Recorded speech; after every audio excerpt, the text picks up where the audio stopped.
Imagine you're standing in your kitchen, late at night, fridge door open, slicing off a piece of cheese straight from the block. Maybe it's cheddar, maybe it's a wedge of brie.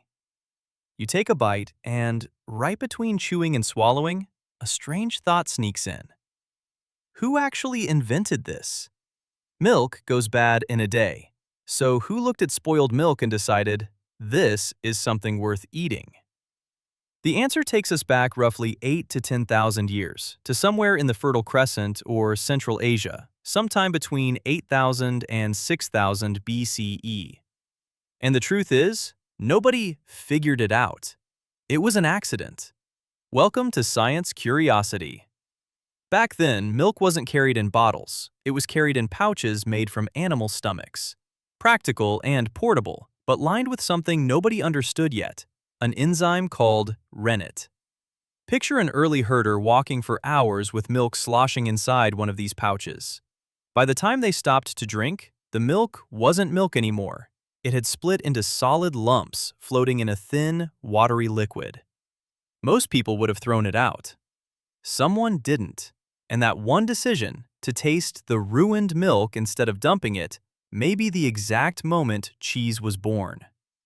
We're not just guessing here either. On broken pottery dug up at Neolithic sites in Poland and the Balkans, scientists found microscopic traces of dairy fat, chemical fingerprints consistent with cheesemaking as far back as 5,500 BCE. So within a couple thousand years of that first happy accident, people across an entire continent were doing it on purpose. Why? Because cheese solved a massive problem. Fresh milk spoils fast. But pull the water out, concentrate the fat and protein into a solid curd, and suddenly you've got food that lasts for weeks. Food a nomadic herder could actually carry. Cheese wasn't just delicious, it was one of humanity's first real pieces of food preservation technology. So that's the origin story. Now let's actually get into your fridge, because what's sitting in there is the result of a very specific, very deliberate process. Let's walk through it, step by step. Step 1. Souring the milk. Cheesemakers add what's called a starter culture, live bacteria that feed on lactose, the natural sugar in milk, and convert it into lactic acid. As acid builds up, the milk's pH drops, and that's what starts pulling the solid curds away from the watery whey. There are two main families of these bacteria.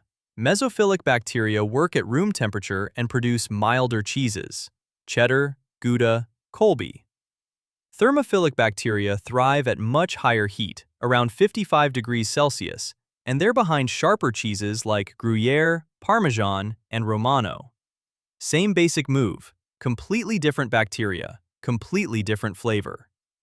Step 2. Coagulation, the moment milk actually becomes curd.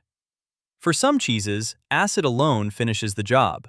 Paneer is curdled with nothing but lemon juice. Cottage cheese with just those mesophilic bacteria. But most cheeses need a second ingredient, rennet. Rennet contains an enzyme called chymosin, and what it does is almost surgical. Milk's casein proteins clump into microscopic spheres called micelles, each one coated with a surface protein that keeps it hydrophilic, water-loving, so it stays smoothly suspended. Chymosin slices that surface protein off.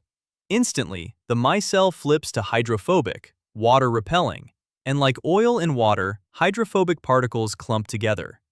Millions of micelles start sticking to each other, trapping fat and water inside a tangled network.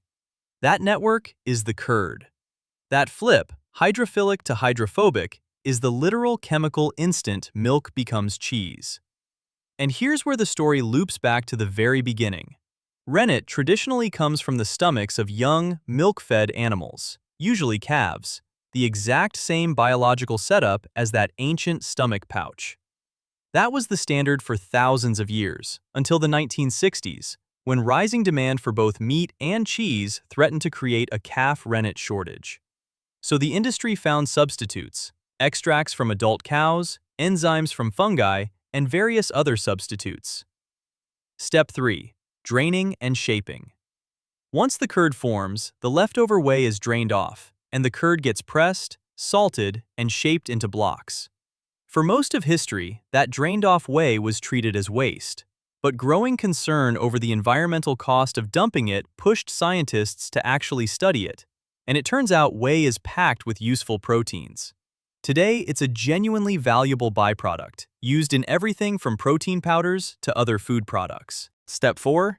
Ripening. The slowest and arguably the most important step.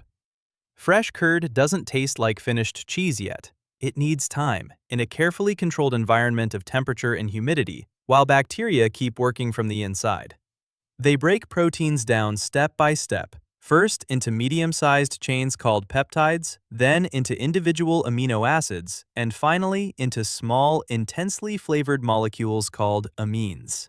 Each stage adds a new layer of flavor. So next time you're standing in that kitchen, slicing off another piece, that's what's actually in your hand.